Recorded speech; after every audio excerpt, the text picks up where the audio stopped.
Hello दोस्तों, नमस्ते भाई, गुड इवनिंग। पांडे, शमशद, मेरे प्यारे भाई, सब लोग ठीक हैं, खुश हैं?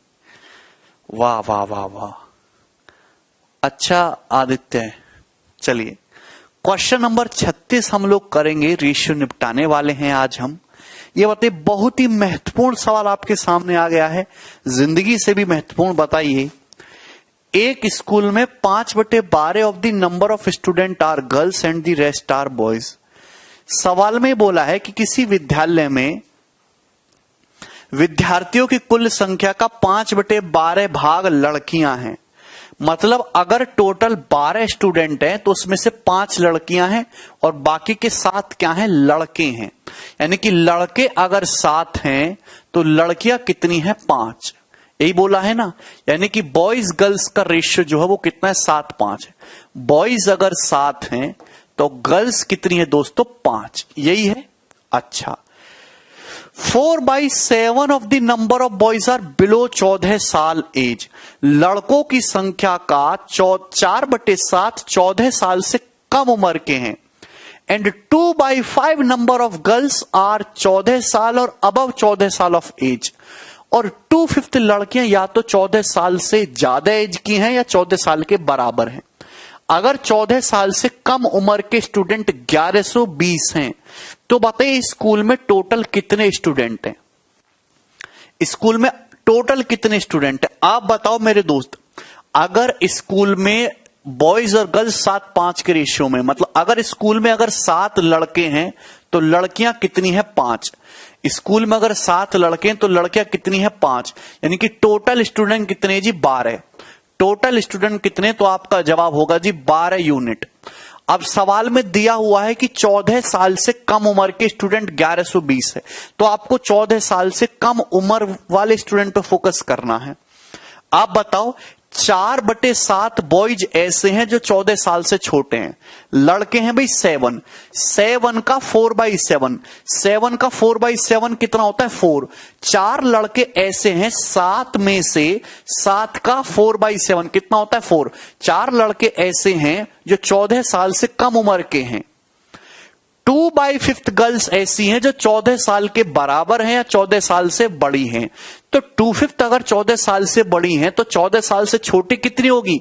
1 में से 2/5 घटा देंगे, 3/5।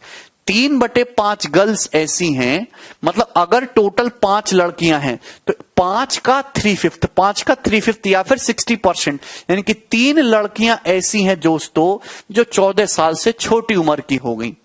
तो यानी कि मैं ये कहना चाहता हूं, 4 बॉयज, टोटल 7 बॉयज में से 4 बॉयज 14 साल से छोटे हैं और 5 गर्ल्स में से 3 गर्ल्स 14 साल से छोटी हैं। तो 14 साल से कम उम्र के विद्यार्थी कितने हो गए? 4 और 3 7 यूनिट। 7 यूनिट। और सवाल के अकॉर्डिंग 7 यूनिट की वैल्यू कितनी दे रखी है जी? 1120। अगर 7 यूनिट का वैल्यू 1120 है, यानी कि कितने गुना? 160 गुना। तो टोटल स्टूडेंट भी 160 गुना हो जाएंगे। तो 12 गुना 160 कितना आ जाएगा? 1920। 1920। ये उत्तर है डी ऑप्शन। कर पाएंगे दोस्तों क्या आप इस सवाल को?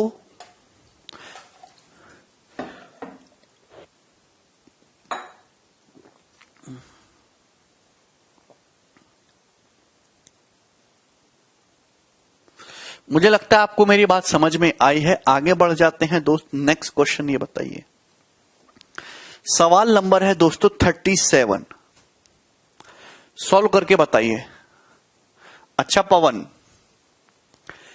Mister Ankit is on tour to Siachen and he has 900 rupees for his expenditure. Ankit भैया सियाचिन घूमने गए और उनके पास 900 रुपया है, तो 900 रुपया में तो सियाचिन खरीद लेंगे। If he exceed his tour by 4 दिन। अब बताओ मिट्टी खा के टाइम काट रहे हैं वो 900 रुपया में कौन सा टूर होगा? अगर वो अपने टूर 4 दिन बढ़ाते हैं, he must trim down his daily expenditure by 2.5 रुपए। तो उन्हें अपना डेली एक्सपेंडिचर 2.5 रुपए घटाना होगा। तो बताइए मिस्टर अंकित कितने दिनों के लिए टूर पर हैं? मिस्टर अंकित कितने दिनों के लिए टूर पर हैं? ये सॉल्व करो। ऐसे क्वेश्चन को सॉल्व करने का जो तरीका है, बेस्ट तरीका वो ऑप्शन से है। अरे ये तो सॉन्ग बजाने लगा। Hey Siri, these are my student. Hey Siri, these my student don't read peacefully. Oh, that may be beyond my abilities at that moment. 36 होगा। तो कैसे किया भाई आप लोगों ने?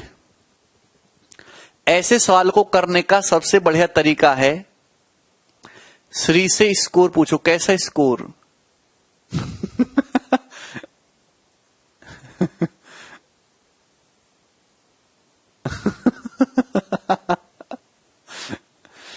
भाई ऑप्शन से करना है सवाल, इधर आ जाओ। देखो, मिस्टर अंकित के पास 900 रुपए हैं टोटल, तो उस 900 रुपए में से पर डे उनका कुछ फिक्स खर्चा है। अगर वो अपना टूर 4 दिन बढ़ाएंगे तो उनका पर डे एक्सपेंडिचर 2.5 रुपए कम करना पड़ेगा। तो कितने दिन के लिए दौरे पर हैं? तो ऑप्शन के देखो, अगर मैं सबसे पहला ये 36 ऑप्शन मानता हूं, अगर बताओ कि उनका जो खर्चा है दोस्तों 900 रुपए का है, 900 रुपए टोटल है उनके पास। अगर वो 36 दिन के लिए दौरों पे हैं तो हर दिन कितना खर्चा करेंगे भाई? 900 बटे 36, 36 दूनी 72, 36 पंजे 180, तो उनका पर डे का खर्चा होगा 25 रुपए। 25 रुपए होगा। अगर वो अपना टूर 4 दिन बढ़ा देंगे, 36 से 4 दिन बढ़ा देंगे, जो कितना हो जाएगा भाई? 40 दिन का टूर हो जाएगा। तो अब बताओ 900 रुपए में 40 दिन काम चलाना है तो हर दिन कितना खर्चा करेंगे भाई? 900 बटे 40, तो 900 बटे 40 कितना आ जाएगा? 90 बटे 4, 22.5 रुपए। तो ये आ जाएगा 22.5 रुपए। तो आप बताओ, पहले वो पर डे 25 खर्चा कर रहे थे, अब 22.5 कर रहे हैं, तो क्या उनका खर्चा 2.5 रुपए कम हो गया? हां जी, 2.5 रुपए कम हो गया। क्वेश्चन की कंडीशन सेटिस्फाई हो गई, मतलब पहला ऑप्शन ही सही है। हां ज्ञानू, इतने रुपए में तो कोई पकौड़े तक नहीं देगा। अरे देगा भैया, समझे? यहां तक कोई प्रॉब्लम? लक्ष्मी कह रहे हैं बेसिक से बताइए। बिल्कुल बेसिक बता देते हैं चंदन, क्या है तकलीफ ले रहे हो? देखिए, ऐसे सवालों को बेस्ट तरीका तो ऑप्शन से ही है। दूसरा तरीका दोस्तों, आपने ये मान लिया कि उनका जो टूर है वो x दिन का है। मिस्टर अंकित कितने दिन के लिए टूर पर गए? तो हमने माना x दिन के लिए टूर पे गए। कितने दिन टूर पे गए हैं? x दिन के लिए टूर पे गए। अब ध्यान से सुनिएगा, मिस्टर अंकित की पॉकेट में 900 रुपए, 900 रुपए, ध्यान समझिएगा। मिस्टर अंकित की पॉकेट में कितने रुपए? 900 रुपए। अगर वो x दिन का टूर कर रहे हैं तो हर दिन कितना खर्चा करेंगे? हर दिन का उतना खर्चा होगा उनका 900 बटे x रुपए पर दिन। अगर कोई आदमी के पॉकेट में 100 रुपए हैं और वो 4 दिन के टूर पे जाता है तो हर दिन कितना खर्चा करेगा? 100 बटे 4, 25 रुपए। 900 रुपए टोटल हैं और x दिन का टूर है तो पर डे का खर्चा इतना होगा। अब उनका टूर 4 दिन बढ़ गया, मतलब x से बढ़ के उन्होंने कर दिया x प्लस 4 दिन। x प्लस 4 दिन का टूर करेंगे, सियाचिन में उन्हें जरूरी काम है, तो यानी कि है तो फिक्स 900 रुपए। अगर 900 रुपए फिक्स हैं और x प्लस 4 दिन का टूर है तो आप बताओ अब कितना पर डे का खर्चा होगा? तो जवाब होगा 900 बटे x प्लस 4। 900 बटे x प्लस 4। क्लियर है? तो आप कहोगे जी सर। तो आप बताओ, पहले एक्सपेंडिचर इतना था, अब एक्सपेंडिचर पर डे का इतना है, और इसी का डिफरेंस सवाल में 2.5 दे रखा है। इसी का डिफरेंस दोस्तों सवाल में 2.5 दे रखा है। ये इक्वेशन बन जाएगी। बात समझ में आई? सर आज मेरी एक महिला मित्र बनी है, उससे शादी करने के लिए कितने घंटे पड़े? देखो बेटा, ये महिला मित्र को मित्र महिला ही रहने दो, आगे तक बात ना बढ़ाओ, समझे? ये दोस्ती का रिश्ता बड़ा खतरनाक होता है। अब अगर आप इसको सॉल्व करना चाहते तो सॉल्व करो, क्वाड्रेटिक इक्वेशन बनेगी, क्वाड्रेटिक इक्वेशन सॉल्व करो। क्वाड्रेटिक इक्वेशन भी सॉल्व नहीं करना है, या तो इसको सॉल्व करो, क्वाड्रेटिक बनेगी वो कर लेना, या फिर अब चाहे तो आप इसको ऑप्शन से सेटिस्फाई करा के देख रहे हो। x बराबर 36 इसको सेटिस्फाई कर रहा है तो ये उत्तर हो जाएगा ए ऑप्शन। ठीक है, तो आपको इस तरीके से नहीं करना है दोस्तों। आगे चलें, एक सवाल और ले रहा हूं इस प्रकार का, ये बताइए। चलिए ये करिए दोस्तों।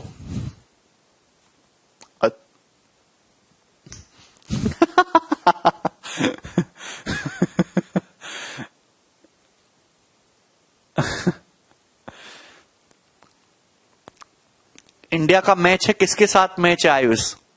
हमारी श्री बताइए, देखो match. Hey Siri, what is the cricket score right now? India are 110 for 3 after 13.1 overs against England. Surkumar Yadav and Rishabh Pant are in the middle. देखा, 110 रन इंडिया के हो चुके हैं, 3 विकेट उखाड़ चुके हैं, 13.1 ओवर हैं, समझे?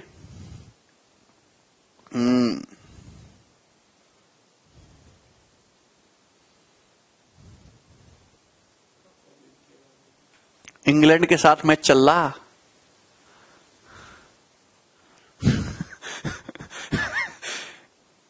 हे Siri, what's your thought on mister Narendra Modi?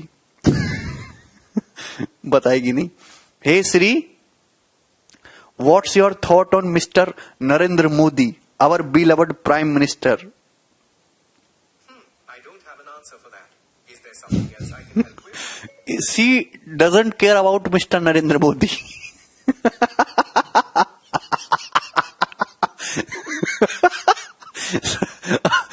करण कह रहा, सी is speechless.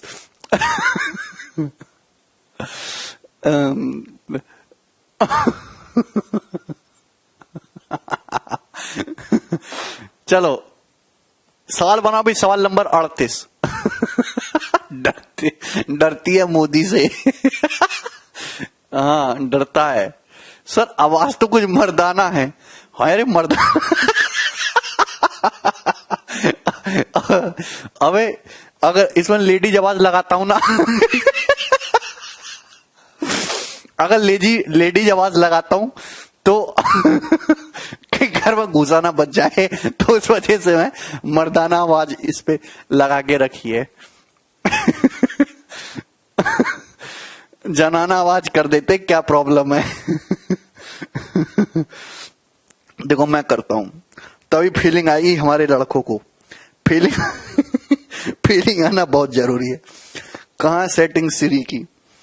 A Siri, where is your voice Indian male. अब हम करेंगे फीमेल, ये देखो। और अब इसकी आवाज में तो बहुत कशिश है। भाई फीमेल वॉइस डाउनलोड हो रही है, अब देखो।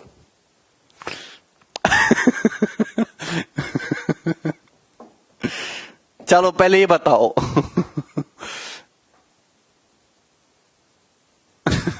सवाल नंबर 38 जल्दी से। A certain number of balls were purchased for ₹840।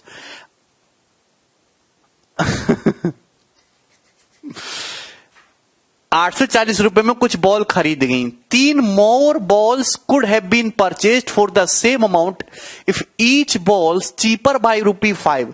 अगर हर बॉल की कीमत ₹5 कम होती, तो ये कहना चाह रहा है सवाल, तो 3 बॉल एक्स्ट्रा खरीदी जा सकती थी। तो मेरे प्यारे भाई बताइए, कितनी ball, fund number of balls purchased, कितनी बॉल खरीदी गई हैं? करो, क्या उत्तर आएगा? मेरे दोस्त ध्यान से समझिएगा, ₹840 में सर्टेन अमाउंट ऑफ बॉल खरीदी गई, हमें नहीं पता कितनी बॉल खरीदी गई। अगर हर बॉल की कीमत ₹5 कम कर दे तो 3 एक्स्ट्रा बॉल आ जाएंगी। जो मतलब डाटा इस क्वेश्चन की कंडीशन को सेटिस्फाई कर जाएगा वो आंसर होगा। अब 840 को काटने वाले ऑप्शन ना 15 ना 24 है, ये तो उत्तर कभी हो ही नहीं सकते थे। तो 28 से देखो, अगर मैं 28 आंसर सही मानता हूं कि 28 गेंद आएंगी, तो ₹840 में 28 गेंद आई तो एक गेंद की कीमत 30 होगी। अगर हम ₹5 सस्ता कर देंगे 25, तो ₹840 में 25 के हिसाब से डेसिमल में चला जाएगा, मतलब ये भी उत्तर नहीं है। तो आंसर फिर 21 होना चाहिए। अगर मैं 21 को सही मानता हूं कि 21 गेंद खरीदी हैं, 840 रुपए हैं, तो गेंद कितनी आई होंगी भाई 21 बटे 840, 840 बटे 21, 40 गेंद आई होंगी। अगर हम गेंद को 5 रुपए सस्ता कर दें तो 3 और गेंद मिल जाएंगी धनराशि में, यानी कि गेंद कितनी मिलेंगी भाई, पहले 21 मिल रही थी, अब 3 गेंद एक्स्ट्रा मिलेंगी 24। अगर 24 गेंद मिलेंगी 840 रुपए में, तो एक गेंद की कीमत कितनी होगी, 24 तिया 72, ये हो जाएगा तुम्हारा 35, तो 35 होगी। तो पहले कीमत 40 थी, अब 35 होगी, 5 रुपए सस्ती हो गई ना, यही उत्तर है। हाँ, 28 पे सेटिस्फाई नहीं कर रहा, मैंने अलग तरीके से, थोड़ा गलत तरीके से देख लिया, उत्तर इसका यही आएगा 21 ही। 40 और 35 डिफरेंस 5 है। क्लियर है ना? हाँ अजीत, अरे बोलो, ठीक है, नहीं आया। बेसिक तो वही है जो अभी समझाया यार, ध्यान से समझो, ऑप्शन से ही करना है और ऑप्शन से ही करना सीखोगे। 840 रुपए में सर्टेन नंबर ऑफ बॉल्स आ रही हैं, हमें नहीं पता 840 में कितनी बॉल आ रही है। अगर हर गेंद की कीमत को 5 रुपए कम कर दोगे तो 3 बॉल एक्स्ट्रा आ जाएंगी। तो बताइए कितनी बॉल खरीदी गई हैं। अगर मैं सही आंसर मानता हूं 15, तो 15 840 को काटना चाहिए, 3 ऐड करोगे 18, 18 भी 840 को काटना चाहिए, नहीं काट रहा। अगर मैं 24 मानता हूं, 24 840 को काट रहा है, ठीक है, तो 3 ऐड करोगे 27 काटना चाहिए, 27 नहीं काट रहा। अगर दोस्तों 28 मानूंगा, 28 840 को काट रहा है, 3 बॉल एक्स्ट्रा मिलेंगी तो 31 हो जाएंगी, 31 840 को नहीं काट रहा, तो ये नहीं है, तो एक ही ऑप्शन बचेगा जी 21। अगर 21 बॉल खरीदी है 840 रुपए की, तो हर बॉल 40 रुपए की आएगी। अगर 3 बॉल एक्स्ट्रा मिल गई, यानी कि बॉल मिली है 24, 840 रुपए में 24 बॉल मिली है, तो हर बॉल की कीमत हो जाएगी 35। तो बॉल की कीमत 40 से 35 हुई है, 5 रुपए सस्ती हुई है कि नहीं, ये कंडीशन सेटिस्फाई कर रही है। आगे चलिए, नेक्स्ट सवाल ये बताओ,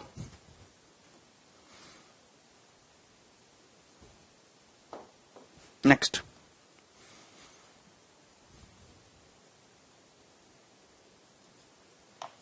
हे Shri,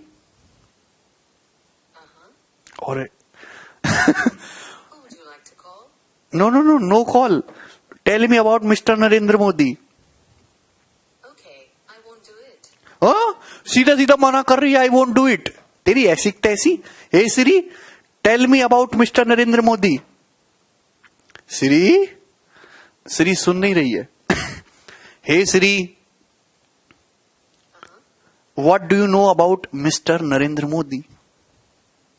Narendra Damodar Das Modi is an Indian politician serving as the 14th and current Prime Minister of India since 2014. देखा? You want me to keep reading? No, आगे का रिकॉर्ड खराब है उनका, यहीं रोक दो। चलो, Your virtual assistant. ये लड़का ही बढ़िया अपना, तो ये बताओ। सवाल नंबर 39 बताइए।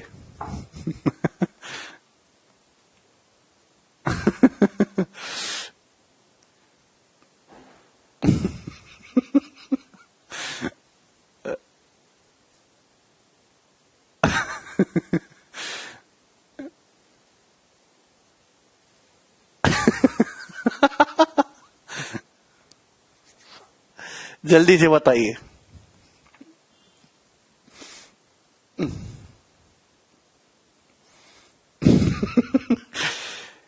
When 5 children from class A join class B, the number of children in both classes is same.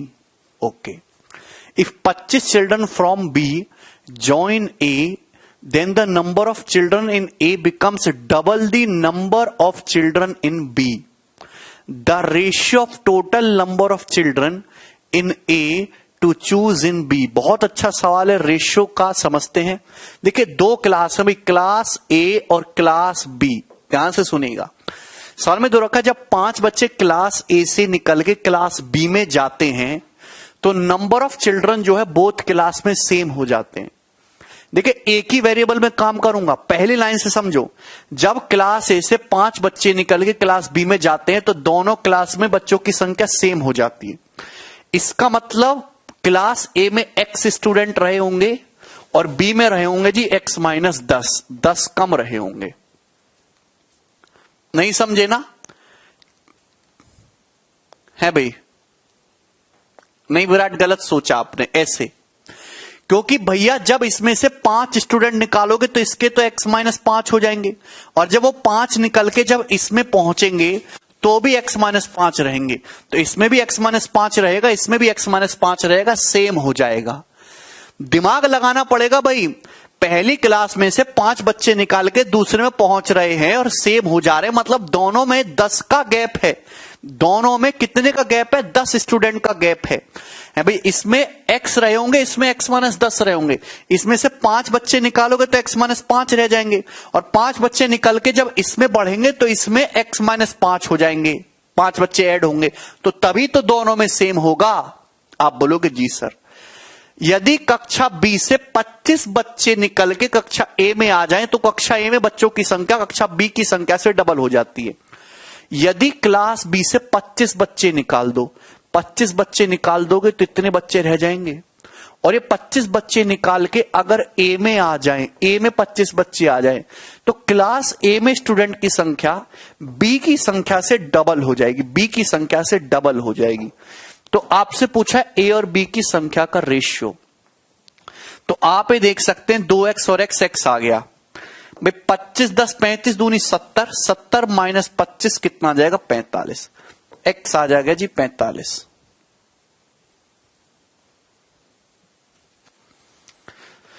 दो एक्स माइनस x आ गया, और सॉरी 45 नहीं आएगा, 25 10 35 दूनी 70, 70 और 25 95, x की वैल्यू 95 आ गई। x सॉरी कितना आ गया? 95 आएगा, 95 ऐड हो जाएगा ना उधर जाके 95। क्लियर है? सबको समझ में आया? यदि क्लास बी से 25 बच्चे निकालो और ए में पहुंचा दो तो ए में जो स्टूडेंट है वो क्लास बी में स्टूडेंट की संख्या से डबल हो जाएगा, दुगुना। क्लियर है? तो यहां से x कितना आ जाएगा? 95। बात समझ में आई? ठीक है, चलिए। तो आपसे पूछा है क्लास ए और क्लास बी के बच्चों की संख्या का रेशियो, x 95 आ गया। अगर x 95 तो क्लास ए में स्टूडेंट कितने? 95, और बी में कितने स्टूडेंट है? 95 माइनस 10 85, और रेशियो कितना आ जाएगा क्लास ए और क्लास बी के स्टूडेंट की संख्या का? 19:17, और बी ऑप्शन उत्तर आएगा। बहुत बढ़िया, एक आसान सा सवाल था। आगे चलते हैं, ये बताइएगा दोस्त, नेक्स्ट क्वेश्चन सवाल नंबर 40 करिए।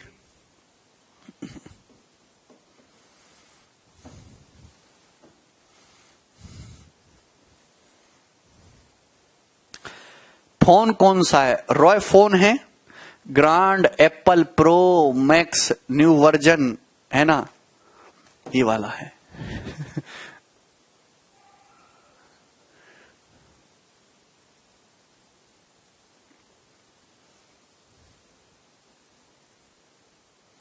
नहीं मृदुल,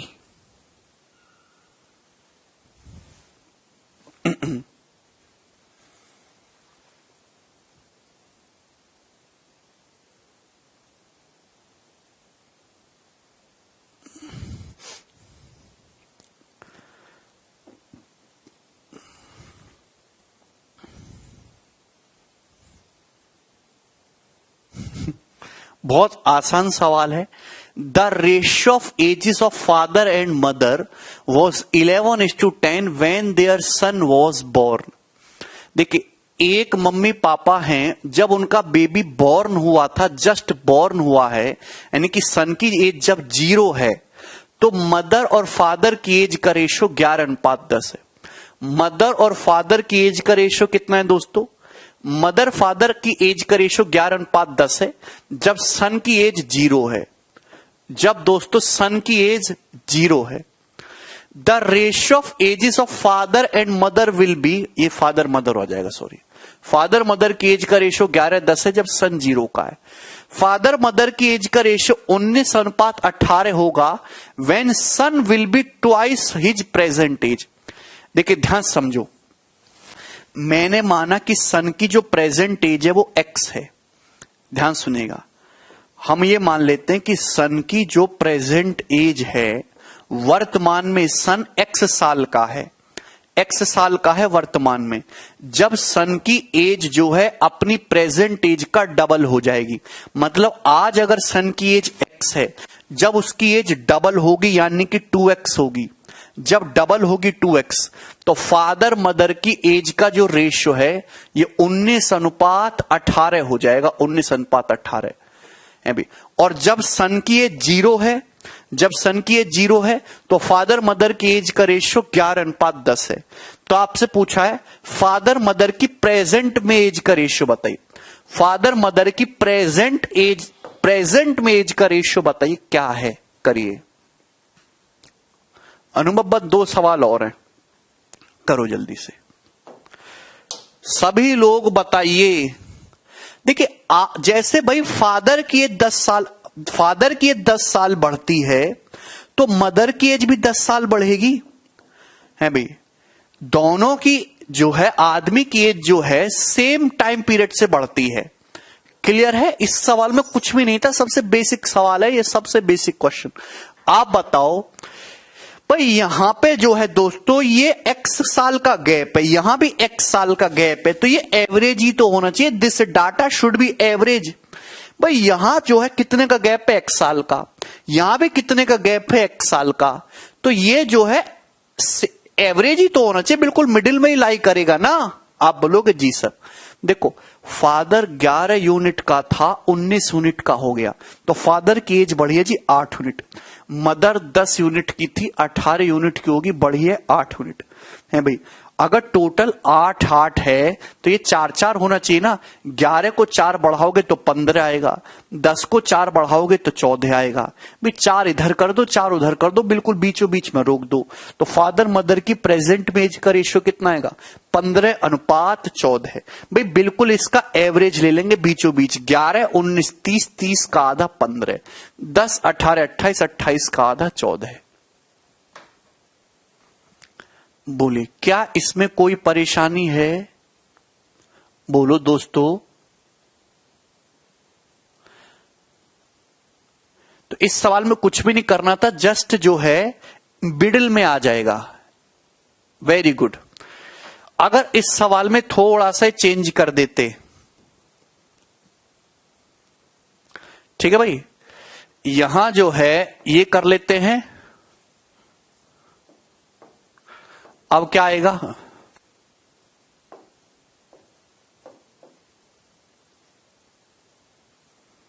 अब बताओ,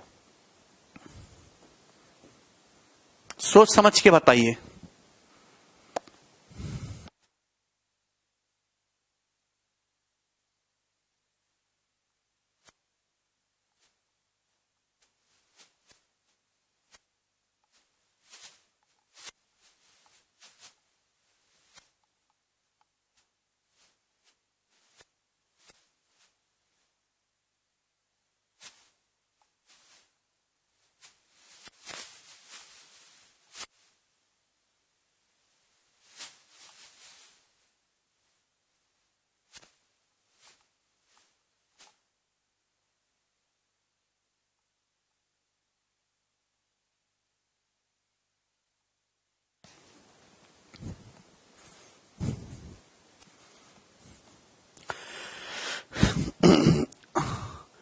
है भाई, आप ही देख पा रहे हैं सन की प्रेजेंट एज x है, जब वो अपनी प्रेजेंट एज से डबल हो रहा है तो फादर मदर की एज का रेशियो 19:17 है, और जब सन की एज 0 है तो रेशियो 11:8 है। यहां देख रहे हैं कि यहां भी x साल गैप है, यहां भी x साल गैप है, देख रहे हैं, तो ये बिल्कुल बीचों बीच में आएगा। This should be the average. आप बताओ फादर 11 से 19 हो गया, 8 बढ़ा, मदर जो है 8 से 17 होगी, 9 बढ़ी, तो गलत बात है ना। पहले रेशियो के डिफरेंस को सेम बनाना होगा, गैप को सेम करना होगा।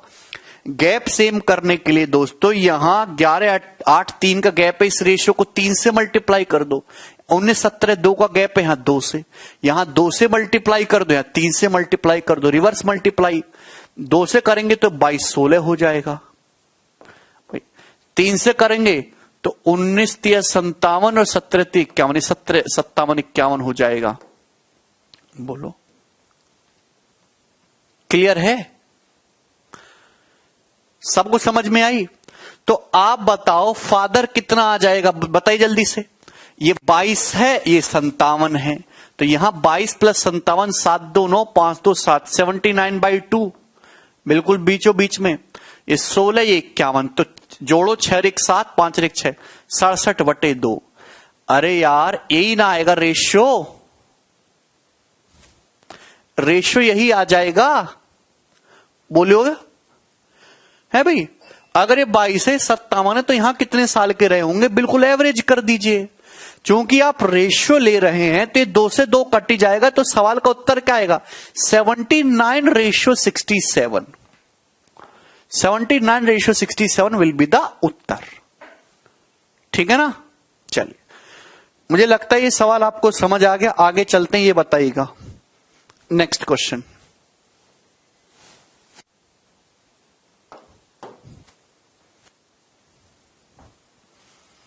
बटे में 2 कहां से, दो संख्याओं का एवरेज कैसे निकालते? 2 जोड़ के आधा कर दो।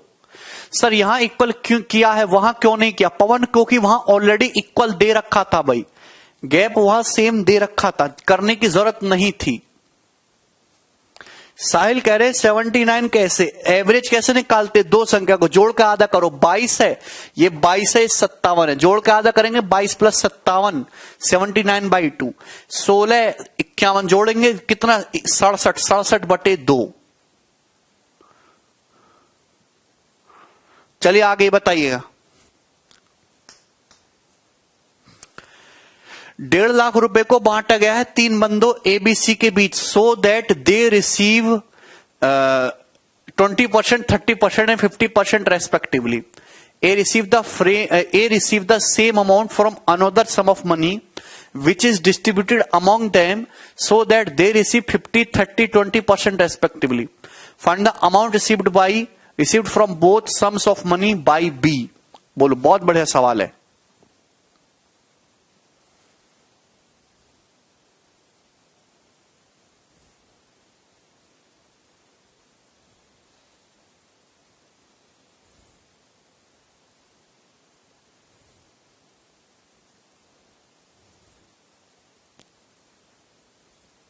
तरुण भाई नाम ले रहे हैं।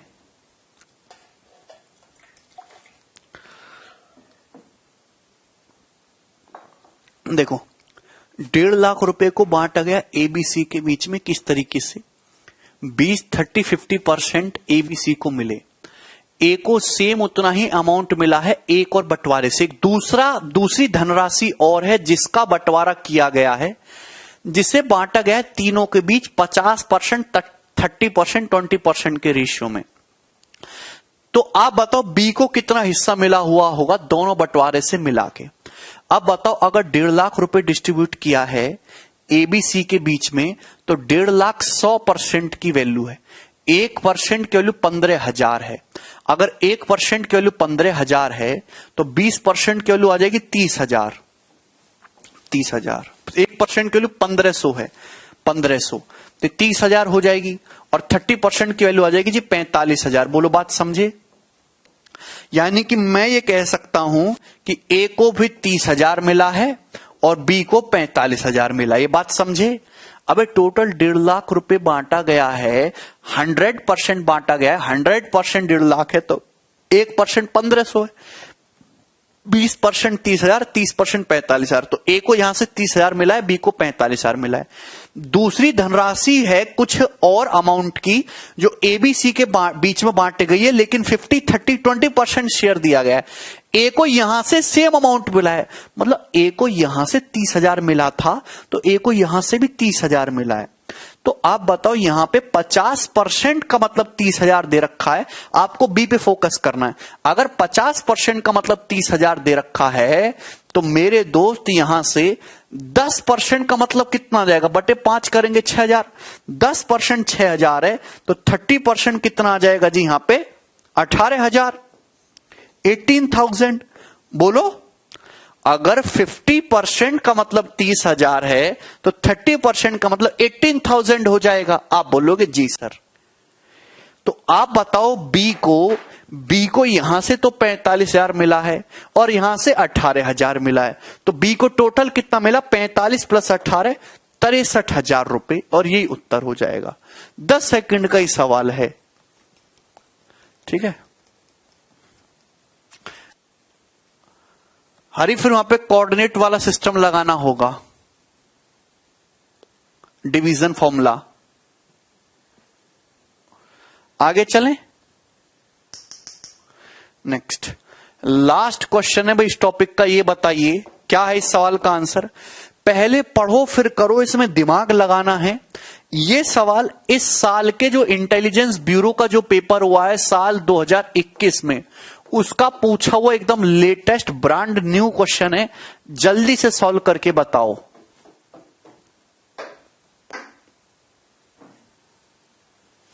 फटाफट सॉल्व करके बताओ जल्दी से।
हरी, नहीं होगा भाई, फिर आपको डिवीजन फॉर्मूला लगाना पड़ेगा। हरी, बता देंगे क्या है विराट उत्तर। पी क्यू आर तीन बंदे हैं, ध्यान से समझिएगा। पी क्यू और आर, ये तीन बंदे हैं। इन तीनों के पास कैंडी है, टॉफी है। इन तीनों के पास कुल मिलाकर कितनी टॉफी है? 180 टॉफी है। पी के पास कुछ है, क्यू के पास कुछ है, आर के पास कुछ है। तीनों के पास कुल मिलाकर कितनी टॉफी है? 180 टॉफी है, ठीक है। P gives Q and R each as many candies as they already have. P Q और आर को उतनी टॉफी देता है जितनी उनके पास ऑलरेडी है।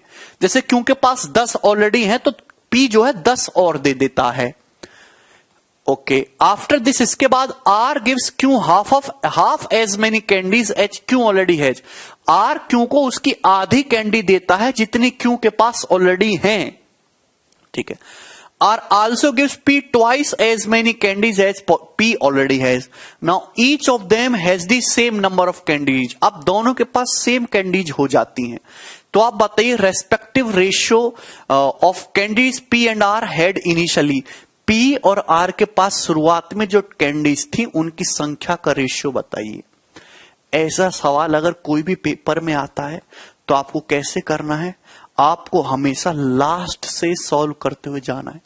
अगर टोटल 180 कैंडीज हैं, आपने ऐसा प्रोसेस किया और लास्ट में क्या हुआ? लास्ट में तीनों के पास सेम कैंडी है। तीनों के पास सेम कैंडी है, मतलब पी के पास भी 60 है, क्यू के पास भी 60 है और आर के पास भी 60 है। सेम नंबर ऑफ कैंडीज है, थोड़ा दिमाग लगाना है। 60 60 60 हो गया। अब बताओ ये सेम कैसे हुआ है? इससे पहले का प्रोसेस देखो, इससे पहले क्या हुआ है?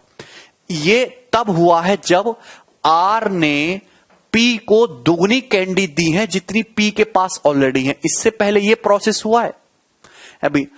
बेचारे आर ने पी को दुगनी कैंडीज दी हैं जितनी पी के पास ऑलरेडी हैं।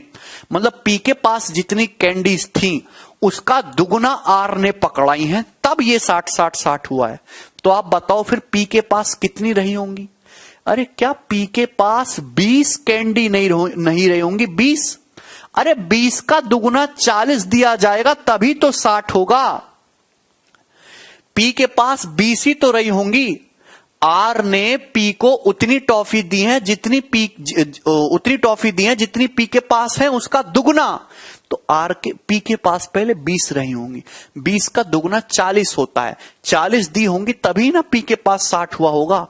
मतलब एक स्टेप अगर पहले जाएंगे तो यहां 40 कम है और आर के पास 40 ज्यादा यानी कि 100 रही होंगी, और क्योंकि तो 60 है ही, ये रहा होगा चक्कर। आर जो है पी के पास जितनी कैंडी है उसका दुगना, 20 का दुगना कितना होता है? 40। तो आर 40 कैंडी निकाल के पी को दे देता है, तीनों के पास 60-60-60 हो गया। क्लियर है? ये लॉजिक समझ में आता है दिमाग में? अच्छा, यहां तक क्लियर हो गया। उसके बाद ऊपर वाली लाइन पे पहुंच जाइए। ऊपर वाली लाइन पे ये क्या दे रहा है? R gives Q half as many candies as Q already has. हमें आर ने क्यू को उसकी आधी संख्या में कैंडी दी है जितनी क्यू के पास ऑलरेडी है। जितनी कैंडी क्यू के पास है उसका उस संख्या का आधा कैंडी क्यू को दी है आर ने। तो आप बताओ, मुझे क्यू और आर को देखना है। क्यू के पास इस समय 60 कैंडी है, 60। क्यू के पास जितनी कैंडी पहले थी उसकी आधी कैंडी दी गई है तब 60 हुई है।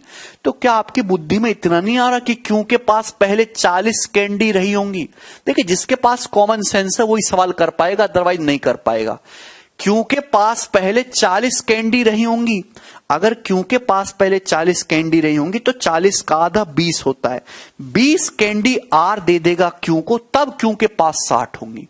मतलब क्यू के पास अगर 40 है, 20 कम है, तो आर के पास 20 ज्यादा 120 रही होंगी, और इसके पास तो 20 है ही। बोलो, बात समझ में आई? ये प्रोसेस है। क्लियर? आप बोलोगे जी सर।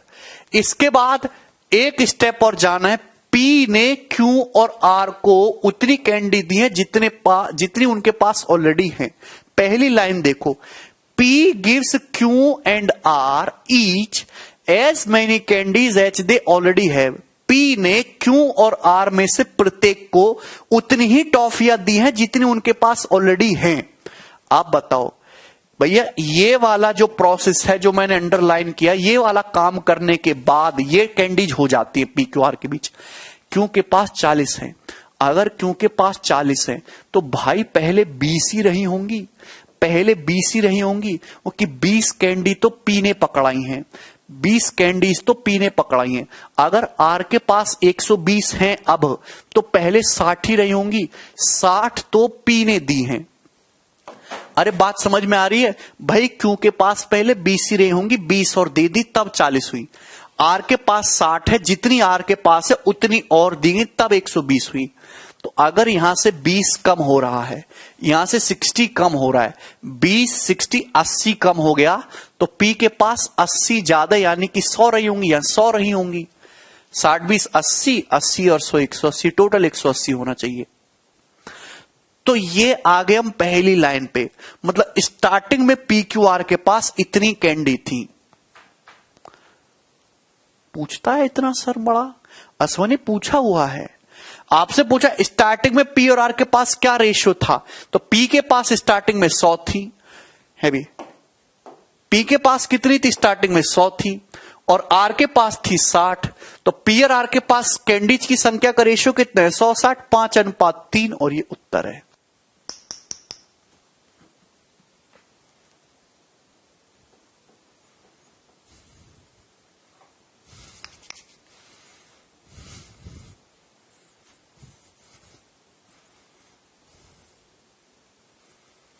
कोमल कह रहे हैं 60 कैसे आया? पहली लाइन पढ़ो।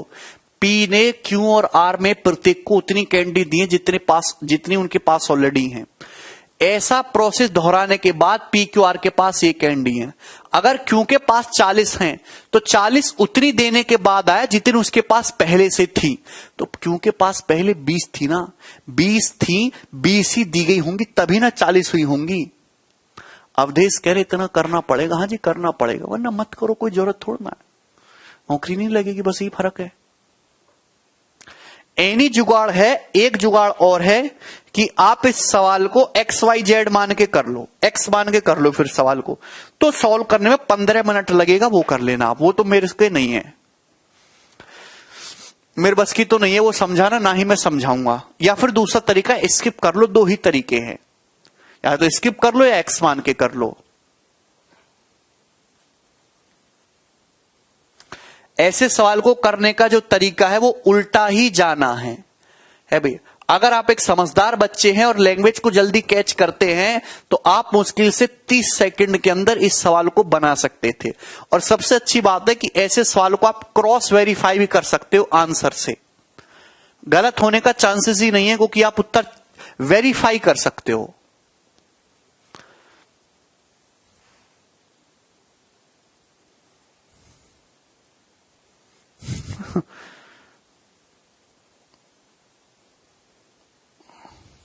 ठीक है विकास, सब कुछ समझ में आ गया। अब छोड़ो भैया रोए।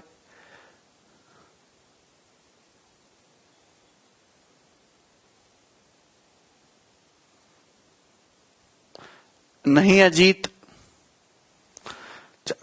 इसी के साथ जो है ये चैप्टर आपका पूरी तरीके से समाप्त होता है। पूर्ण आहुति दी गई, हमने रेशियो पढ़ा, रेशियो के हर एक एस्पेक्ट को जाना। 125 से ज्यादा क्वेश्चन मैंने आपको रेशियो में सॉल्व कराए। अच्छा आप बताओ, आपको रेशियो पढ़ के कैसा लगा? कुछ नई चीज सीखी तुमने कि नहीं सीखी? कुछ नया आपने सीखा, कुछ सुधार महसूस हुआ तुम्हें अपने अंदर?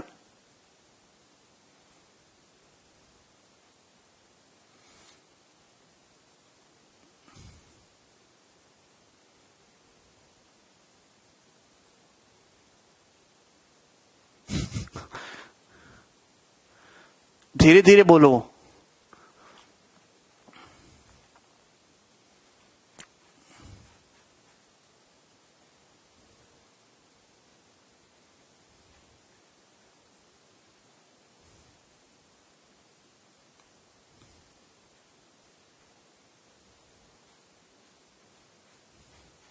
चलिए तो देखो आज मैं इतना ही छोड़ता हूं। नया टॉपिक है, नया टॉपिक कल से फ्रेश रिदम से स्टार्ट करेंगे दोस्तों। प्रॉफिट एंड लॉस, लाभ एवं हानि।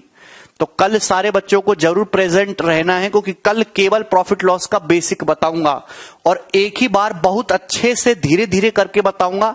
कल का लेक्चर मिस कर दिया तो आप पूरा चैप्टर आपका खत्म हो जाएगा, ठीक है ना। तो कल शांत मन से आइएगा प्रॉफिट लॉस पढ़ने, ठीक। चलिए बाय।